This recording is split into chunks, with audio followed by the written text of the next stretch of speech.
first off, every single money laundering scheme that's out there, there's basically three components. Okay, there, no matter how complicated it is, there's always going to be three basic steps to the process. And the first step is placement. They want to get the money into the system without setting off any alarm bells, right? They need to get the money into the system, and they don't want any CTRs or currency transaction reports being filed with the federal government. We'll talk about those in a little bit. They don't want any SARs or suspicious activity reports filed.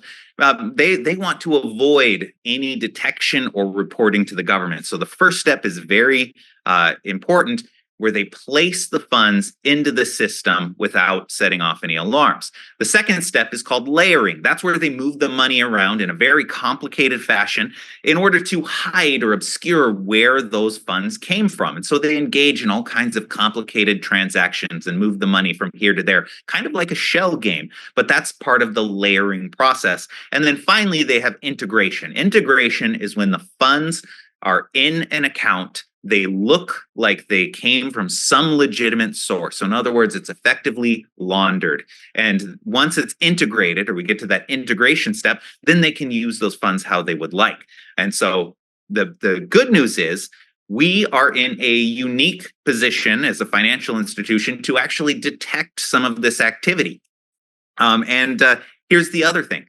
You don't have to crack the case.